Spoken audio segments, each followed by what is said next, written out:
ನಮಸ್ಕಾರ ವೀಕ್ಷಕರೇ.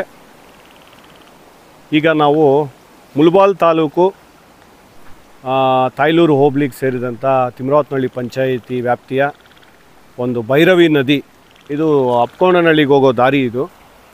ಇದು ಭೈರವಿ ನದಿ ಅಂತೀವಿ. ಸುಮಾರು ಒಂದು 5-6 ವರ್ಷದಿಂದ ನಾವು ವಿಡಿಯೋಗಳು ಮಾಡ್ತಾನೇ ಇದ್ದೀವಿ, ಮಾಹಿತಿ ತಿಳಿಸ್ತಾನೇ ಇದ್ದೀವಿ. ವರದಿ ಎಲ್ಲ ಆಗಿದೆ, ಸುಮಾರು ಪೇಪರ್ಗೆಲ್ಲ ಬಂದಿದೆ, ಪತ್ರಿಕೆಗಳೆಲ್ಲ.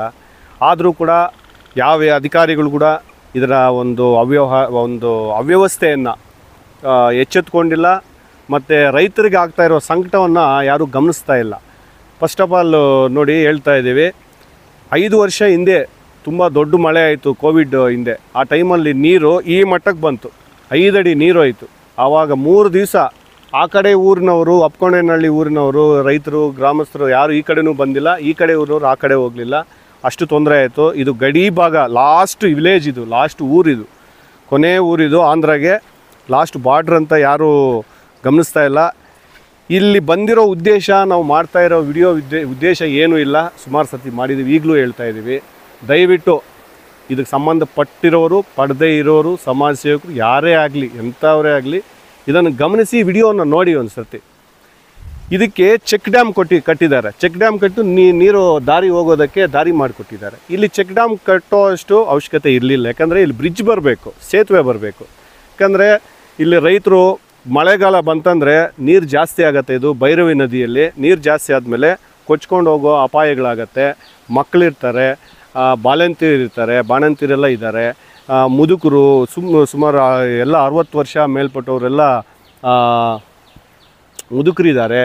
ಮತ್ತು ಸುಮಾರು ಸಮಸ್ಯೆಗಳಿದೆ. ಈಗ ಆ ಸಮಸ್ಯೆಗಳಿಗೆ ಇಲ್ಲಿರೋ ಸಮಸ್ಯೆ ಏನಂದರೆ ಬ್ರಿಡ್ಜ್ ಕಟ್ಟಿಲ್ಲ. ಬ್ರಿಡ್ಜಿಗೆ ಒಂದು ಪ್ರಪೋಸಲ್ ಎಷ್ಟೋ ಸರ್ತಿ ಮಾಡಿದ್ದೀವಿ.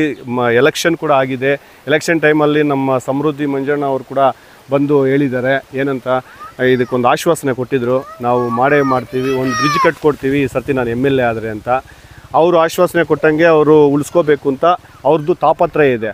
ಹೆಂಗೆ ತಾಪತ್ರಯ ಇದೆ ಅಂದರೆ, ಅವಾಗ ಎಲೆಕ್ಷನ್ ಟೈಮಲ್ಲಿ ಅವ್ರ ಸರ್ಕಾರ ಬರ್ಬೋದು ಅಂತ ಅವರು ಆಶ್ವಾಸನೆ ಕೊಟ್ಟಿದ್ದರು. ಬಟ್ ಈಗ ಸರ್ಕಾರ, ರಾಜ್ಯ ಸರ್ಕಾರದಲ್ಲಿ ನಮ್ಮ ಕಾಂಗ್ರೆಸ್ ಅವರಿದ್ದಾರೆ, ನಮ್ಮ ಸಿದ್ದರಾಮಯ್ಯ ಅವರು ದಯವಿಟ್ಟು ಸಿದ್ದರಾಮಯ್ಯ ಮತ್ತು ಕೋಲಾರ ಜಿಲ್ಲೆಯ ಕೃಷಿ ಸಚಿವರಾದಂಥ ನಮ್ಮ ಕೃಷ್ಣ ಬೈರೇಗೌಡರು ಇದನ್ನು ಗಮನದಲ್ಲಿಟ್ಕೊಂಡು ಈ ವಿಡಿಯೋ ಮುಖಾಂತರ ಅವ್ರಿಗೆ ತಲುಪಬೇಕು ಅಂತ ನಾವು ಆಸೆ ಪಡ್ತಾಯಿದ್ದೀವಿ.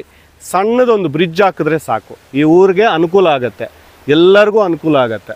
ಸುಮಾರು ಜನ ಇಲ್ಲಿ ಹಾಲು ಬೆಳಗ್ಗೆ ಎದ್ದರೆ ನಿತ್ಯ ಅವಸರಗಳಿಗೆ ಬೇಕಾದ ಹಾಲು, ಮತ್ತು ಸುಮಾರು ಹಸುಗಳು ಹೋಗೋದು, ಮಕ್ಕಳಿಗೆ ಹಾಸ್ಪಿಟ್ಲಿಗೆ ಹೋಗೋದು. ಇಲ್ಲೊಂದು ದೇವಸ್ಥಾನ ಕೂಡ ಇದೆ, ಆಂಜನೇಯ ಸ್ವಾಮಿ ದೇವಸ್ಥಾನ. ಅಲ್ಲಿಗೆ ಸುಮಾರು ಭಕ್ತಾದಿಗಳು ಬಂದು ಹೋಗ್ತಾ ಇರ್ತಾರೆ. ಅವ್ರಿಗೆ ಹೋಗಬೇಕು ಬರಬೇಕು ಅಂದರೆ ಇಲ್ಲಿ ಎಡುವುದು, ಈ ಬ್ರಿಡ್ಜಲ್ಲಿ ಎಡುವುದು, ಈ ದಾರಿಯಲ್ಲಿ ಹೋಗೋ ನೀರಲ್ಲಿ ಎಡುವುದು, ಬೀಳೋದು, ಹೋಗೋದು. ಸುಮಾರು ಮಕ್ಕಳು ಕೂಡ ಇನ್ನೂ ನೀರು ಜಾಸ್ತಿ ಇದ್ದಾಗ ಅವ್ರು ಹೋಗೋಕ್ಕೂ ಬರೋಕ್ಕಲ್ಲ. ಎಷ್ಟೋ ಜನ ಕೊಚ್ಕೊಂಡು ಆ ಕಡೆ ಹೋಗಿದ್ದಾರೆ, ಬಿದ್ದೋಗ್ಬಿಟ್ಟು ಮತ್ತೆ ಅವ್ರನ್ನ ಎತ್ಕೊಂಡು ಬಂದು ನಾವು ಸೇಫ್ ರಕ್ಷಣೆ ಮಾಡಿದ್ದೀವಿ. ಇದು ಯಾಕೆ ಇಷ್ಟು ತಾತ್ಸಾರ ಮತ್ತು ನಿರ್ಲಕ್ಷ್ಯ ಯಾಕೆ ಸರ್ಕಾರ ಮಾಡ್ತಾಯಿದೆ? ಸರ್ಕಾರ ಮತ್ತು ಕೋಲಾರ ಜಿಲ್ಲೆಯ ನಮ್ಮ ಸಚಿವರು ಯಾಕೆ ಹಿಂಗೆ ಮಾಡ್ತಿದ್ದಾರೆ? ಸಚಿವರು ಮತ್ತು ನಮ್ಮ ಸಮೃದ್ಧಿ ಮಂಜಣ್ಣ ಕೂಡ ಹೇಳಿದರು, ಬಟ್ ಅವ್ರಿಗೇನು ಅನುದಾನ ಬಂದಿಲ್ಲ, ನಮಗೆ ಸರ್ಕಾರದಿಂದ ಯಾವುದೇ ಅನುದಾನ ಬಂದಿಲ್ಲ ಅಂತ ಅವ್ರು ಪಾಪ ಹೇಳ್ತಿದ್ದಾರೆ. ಬಟ್ ಅವರು ಕೂಡ ಇದನ್ನು ಎತ್ಕೊಂಡೋಗಿ ಪ್ರತ್ಯೇಕವಾಗಿ ನಾನು ಹೇಳ್ತಾ ಇದ್ದೆ ಸಮೃದ್ಧಿ ಮಂಜಣ್ಣ ಅವ್ರಿಗೆ, ನಮ್ಮ ಶಾಸಕರಿಗೆ ಈ ವಿಡಿಯೋ ನೋಡಿದ ಮೇಲೆ ಇದರ ಒಂದು ಅವ್ಯವಸ್ಥೆಯನ್ನು ಸರಿಪಡಿಸ್ಬೇಕಂತ ನಾವು ಮನವಿ ಮಾಡ್ತಾಯಿದ್ದೀವಿ.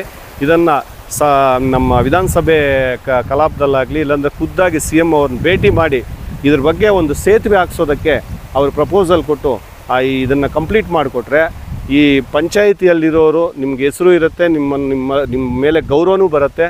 ಆ ಊರಿನವರು ಕೂಡ ಅವ್ರು ಓಟ್ ಹಾಕಿ ಗೆಲ್ಲಿಸಿರೋದಕ್ಕೆ ಋಣ ಕೂಡ ತೀರಿಸ್ಕೊಂಡಂಗಿರುತ್ತೆ. ದಯವಿಟ್ಟು ನಮ್ಮ ಶಾಸಕರಿಗೂ ಮನವಿ ಮಾಡ್ತಾಯಿದ್ದೀವಿ. ಜೊತೆಗೆ ನಮ್ಮ ಕೃಷ್ಣ ಬೈರೇಗೌಡರಿಗೂ, ಅವರು ಕೃಷಿ ಸಚಿವರು, ರೈತರ ಕಷ್ಟ ಸಂಕಷ್ಟಗಳನ್ನು ಅವರು ಈ ಕಡೆ ತಲೆ ಹಾಕಬೇಕು, ಗಮನಿಸಬೇಕು ಅಂತ ನಾವು ಮನವಿ ಮಾಡಿಸ್ತಾ ಇದ್ದೀವಿ. ಇದೇನಿಲ್ಲ, ಸಣ್ಣ ಬ್ರಿಡ್ಜು, ಇದು ಬೇಕಾಗಿಲ್ಲ ನಮಗೆ. ಏನು ಚೆಕ್ ಡ್ಯಾಮ್ ಬೇಡ, check dam already check dam ಕಟ್ಟಬಾರ್ದು, ಬ್ರಿಡ್ಜ್ ಸಣ್ಣ ಸೇತುವೆ ಕಟ್ಟಬೇಕು, ಆವಾಗ ಸರಿ ಹೋಗುತ್ತೆ. ಅದಕ್ಕೆ ದಯವಿಟ್ಟು ಇದೇ ಫಸ್ಟ್ ಆ್ಯಂಡ್ ಲಾಸ್ಟ್ ವಿಡಿಯೋ, ನಾನು ಮತ್ತೆ ಮಾಡಲ್ಲ. ದಯವಿಟ್ಟು ಇದನ್ನು ಗಮನದಲ್ಲಿ ಇಟ್ಕೋಬೇಕು, ಶಾಸಕರು ಇಟ್ಕೋಬೇಕು, ಅಧಿಕಾರಿಗಳು ಕೂಡ ಇದ್ರ ಬಗ್ಗೆ ಗಮನ ಹರಿಸ್ತಾ ಇಲ್ಲ. ಅವರಾದರೂ ಬಂದು ಇಲ್ಲಿ ಏನಾಗ್ತಾಯಿದೆ ಅಂತ ಗೊತ್ತಿರಬೇಕಲ್ಲ. ನಾವು 5 ಸರ್ತಿ 6 ಸರ್ತಿ ವಿಡಿಯೋಗಳು ಮಾಡಿದ್ದೀವಿ, ಯಾಕೆ ಇವರು ಗಮನ ಹರಿಸ್ತಾ ಇಲ್ಲ? ಏನು ಈ ಗ್ರಾಮದವ್ರು ಏನು ತಪ್ಪು ಮಾಡಿದ್ದಾರೆ, ಈ ಪಂಚಾಯತಿ ಜನ ಏನು ತಪ್ಪು ಮಾಡಿದ್ದಾರೆ? ತಿಮ್ರಾವತ್ನಹಳ್ಳಿ ಪಂಚಾಯತಿನ ಅಷ್ಟು ನಿಮಗೆ ಇದು ನಿರ್ಲಕ್ಷ್ಯ ಆಗಿದೆಯಾ? ಅಷ್ಟೇ ನೀವು ಮಾಡೋದು ಇದೇನಾ? ನೀವು ಸಾರ್ವಜನಿಕರ ಸೇವೆ ಮಾಡೋದು ಇದೇನಾ? ನೀವು ದಯವಿಟ್ಟು ಬಂದು ಒಂದು ಸರ್ತಿ ಪರಿಶೀಲನೆ ಮಾಡಿ. ನೀರೀಗ ಜಾಸ್ತಿ ಆಗ್ತಾಯಿದೆ, ಡೈಲಿ ಮಳೆ ಬರ್ತಾಯಿದೆ. ಈಗ ಮಳೆಗಾಲ ದಸರಾಯಿಂದ ಮಳೆ 3 ದಿವಸದಿಂದ ಹೋಯ್ತಾನೆ ಇದೆ. ಸುಮಾರು ನೀರು ಏರುಪೇರು ಹೆಚ್ಚಿಗೆ ಆಗ್ತಾನೆ ಇದೆ. ಈಗ ನೋಡಿ ಇಷ್ಟು ನೀರು ಹೋಗ್ತದೆ. ಇನ್ನೊಂದು 2-3 ದಿವಸ ಮಳೆ ಬಿದ್ದರೆ 5 ಅಡಿ ನೀರು ಬರುತ್ತೆ. ಅವ್ರ ಕಷ್ಟ ಯಾರು ಪರಿಹಾರ ಮಾಡೋರು? ಸಮಸ್ಯೆ ಬಗೆಹರಿಸೋರು ಯಾರು? ದಯವಿಟ್ಟು ಬಂದು ನೋಡಬೇಕು. ಶಾಸಕರು ಒಂದು ಸರ್ತಿ ವಿಸಿಟ್ ಕೊಡಬೇಕು ಈ ಊರಿಗೆ. ಈ ಬ್ರಿಡ್ಜ್, ಈ ಭೈರವಿ ನದಿ ಹತ್ರ ಬಂದು ಈ ಕಾಲುವೆಗೆ ಚೆಕ್ ಮಾಡ್ಕೊಂಡು ಹೋದರೆ ತುಂಬ ಒಳ್ಳೆಯದಂತ ಅವ್ರಿಗೂ ನಾವು ಮನವಿ ಮಾಡ್ತಾಯಿದ್ದೀವಿ. ನಮಸ್ಕಾರ. ಇದು ತಿಮ್ರಾವತ್ನಹಳ್ಳಿ ಪಂಚಾಯತಿ ಅಪ್ಪಕೊಂಡೇನಹಳ್ಳಿ ಗ್ರಾಮ. ಇದು ಲಾಸ್ಟ್ ಬಾರ್ಡ್ರ್. ಇದು ದೇವ್ರು ಕೊಟ್ಟಿರೋ ವರನ ಶಾಪನ ಗೊತ್ತಿಲ್ಲ ನಮಗೆ. ಬಟ್ ಸುತ್ತಲೂ ನೀರೇ, ಯಾವ ಕಡೆ ನೋಡಿದ್ರೂ ಕಾಲುವೆ. ಇದು ನೀರು ಬಂದರೆ ಯಾವ ಕಡೆನೂ ಹೋಗೋಕ್ಕಾಗಲ್ಲ. ನಮ್ಮದು ಗ್ರಾಮದ ಸುತ್ತಲೂ ಕಾಲುವೆಗಳೇ ಇದೆ. ಜೋರಾಗಿ ನೀರು ಬಂದರೆ ಎಲ್ಲೂ ಹೋಗೋಕ್ಕಾಗಲ್ಲ ಅಂಥ ಪರಿಸ್ಥಿತಿಯಲ್ಲಿದೆ ಅಪ್ಪಕೊಂಡೇನಹಳ್ಳಿ ಗ್ರಾಮ. ಅಂದರೆ ಒಂದು ಹಾಫ್ ಕಿಲೋಮೀಟ್ರ್ ಇದೆ ಅಷ್ಟೇ. ಇದು ಆಂಧ್ರ ಗಡಿ ಬರ್ತದೆ ಇಲ್ಲಿ. ಇದು ಸುಮಾರು ವರ್ಷಗಳಿಂದ ಇದು ಕಾಲುವೆ, ದೊಡ್ಡ ಕಾಲುವೆ. ಇದು ಮ್ಯಾಪಲ್ಲಿ ಬಂದು ಭೈರವ ನದಿ ಅಂತ ಹೇಳ್ಬಿಟ್ಟು ಕೂಡ ಮೆನ್ಷನ್ ಆಗಿದೆ. ಇದು ಒಂದೇ ರಸ್ತೆ ಇರೋದು, ಅಪ್ಪಕೊಂಡೇನಹಳ್ಳಿ ಗ್ರಾಮಕ್ಕೆ ಹೋಗೋದಕ್ಕೆ ಇದು ಒಂದೇ ರಸ್ತೆ ಇರೋದು. ನೀರು ಬಂದರೆ ಆ ಕಡೆ ಈ ಕಡೆ ಹೋಗೋಕ್ಕಾಗಲ್ಲ ಸಾರ್ವಜನಿಕರು. ತುಂಬ ಪರಿಸ್ಥಿತಿ ಇದೆ ಇದು. ಚಿಕ್ಕ ಮಕ್ಕಳು ಬರ್ತಾಯಿರ್ತಾರೆ, ಹೋಗ್ತಾಯಿರ್ತಾರೆ ಸ್ಕೂಲ್ಗೆ, ಶೂಸ್ ಹಾಕ್ಕೊಂಡಿರ್ತಾರೆ. ಬರುವಾಗ ಬಿದ್ದೋಗ್ಬಿಟ್ಟು ತುಂಬ ಪರಿಸ್ಥಿತಿ ಆಗ್ತಿದೆ. ಗಾಡಿಗಳು ಬರ್ತವೆ, ಜಾರು ಬಿದ್ದೋಗ್ತವೆ. ಈ ಥರ ತುಂಬ ಪರಿಸ್ಥಿತಿ ಆಗ್ತಿದೆ. ಇದಕ್ಕೆ ಸಂಬಂಧಪಟ್ಟ ಅಧಿಕಾರಿಗಳು ಇದ್ರ ಬಗ್ಗೆ ಗಮನ ಹರಿಸಿ ಇದಕ್ಕೆ ಒಂದು ಬ್ರಿಡ್ಜ್ ಹಾಕ್ಸ್ಕೊಡ್ಬೇಕಂತ ತಮ್ಮಲ್ಲಿ ಮನವಿ ಮಾಡ್ಕೊಳ್ತಾಯಿದ್ವಿ. ಹಾಗೆ ನಮ್ಮ ಶಾಸಕರು, ಸ್ಥಳೀಯ ಶಾಸಕರು ಕೂಡ ಇದ್ರಿಗೆ ಒಂದು ಸಲ ನಮ್ಮೂರಿಗೆ ಭೇಟಿ ನೀಡಿ ಒಂದು ಸರಿ ಹೇಳಿದರು, ಈ ಥರ ಹೆಂಗೆ ಬರ್ತೀರಿ ನೀವು ಊರಿಗೆ? ಇಷ್ಟೊಂದು ಪರಿಸ್ಥಿತಿ ಇದೆ ಇಲ್ಲಿ, ಕಾಲುವೆಯಲ್ಲಿ ನೀರು ಬಂದರೆ ನೀವು ಹೋಗೋದಕ್ಕೆ ಹೆಂಗಾಗುತ್ತೆ ಅಂತೇಳ್ಬಿಟ್ಟು ಅವರೇ ಸ್ವಲ್ಪ ಗಾಬರಿ ಆದರು. ಅವರು ಇದನ್ನು ನೋಡಿಬಿಟ್ಟು ಬ್ರಿಡ್ಜ್ ಒಂದು ಹಾಕ್ಸ್ಕೊಡ್ಬೇಕಂತ ಹೇಳ್ಬಿಟ್ಟು ಶಾಸಕರಲ್ಲಿ ಕೂಡ ಮನವಿ ಮಾಡಿದ್ವಿ ನಾವು ಊರಿಂದ. ಅಪ್ಪಕೊಂಡೇನಹಳ್ಳಿ ಈ ನೀರು ಹಿಂಗೆ ಹೋಗ್ಬಿಟ್ಟು ಬರ್ತಿದೆಯಲ್ಲ, ನಡ್ಕೊಂಡು ಹೋಗೋ ಪರಿಸ್ಥಿತಿ ಹೇಗಿತ್ತು? ಡೈಲಿ ಬರ್ತಿರಲ್ಲ, ನಾವೆಲ್ಲ ಹೋಗಿ ತೊಂದರೆ ಆಗುತ್ತೆ. ನೀರು ಜಾಸ್ತಿ ಬಂದರೆ ಇನ್ನು ಹೋಗೋಕ್ಕೆ ಆಗಲ್ಲ. ಹಾಲು ಎತ್ಕೊಂಡು ಹೋಗೋರು ಅವ್ರದ್ದೆಲ್ಲ ಜಾಸ್ತಿ ತೊಂದರೆ ಆಗುತ್ತೆ.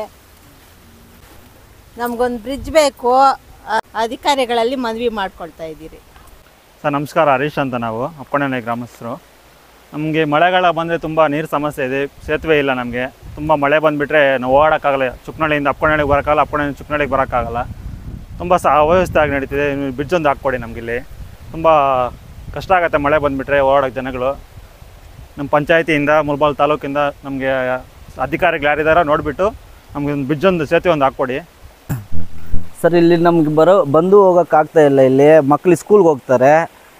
ಇಲ್ಲಿ ನಮಗೆ ಒಂದು ತುಂಬ ವರ್ಷದಿಂದ ನಾವು ಇಲ್ಲಿ ನಮಗೆ ಬ್ರಿಡ್ಜ್ ಹಾಕ್ಕೊಡಿ ಅಂತ ಹೇಳ್ತಾಯಿದ್ರೆ ಬ್ರಿಡ್ಜ್ ಮಾಡಿಕೊಡ್ತಾ ಇಲ್ಲ. ಶಾಸಕರಿಗೆ ನಾವು ಒಂದೇ ಮನವಿ ಮಾಡೋದು, ಮಕ್ಕಳು ಸ್ಕೂಲ್ಗೆ ಹೋಗ್ಬೇಕು, ಅಲ್ಲಿಂದ ಈ ಕಡೆ ಬರೋಕ್ಕಾಗಲ್ಲ. ಶೂ ಹಾಕ್ಕೊತಾರೆ, ನೆಂದುಬಿಡ್ತದೆ. ಜಾರ್ ಬಿದ್ದರೆ ಬ್ಯಾಗೆಲ್ಲ ನೆಂದೋಗಿಬಿಡ್ತದೆ. ಮಕ್ಕಳು ಬಿದ್ದು ಇದಾಗಿಬಿಡ್ತದೆ, ಹೆಚ್ಚು ಕಮ್ಮಿ ಆಗ್ತಾಯಿದೆ. ಇಲ್ಲಿಗೆ ನಮಗೆ ಒಂದು ಬ್ರಿಡ್ಜ್ ಹಾಕ್ಕೊಡ್ಬೇಕಂತ ಮನವಿ ಮಾಡ್ಕೊತಾ ಇದ್ವಿ.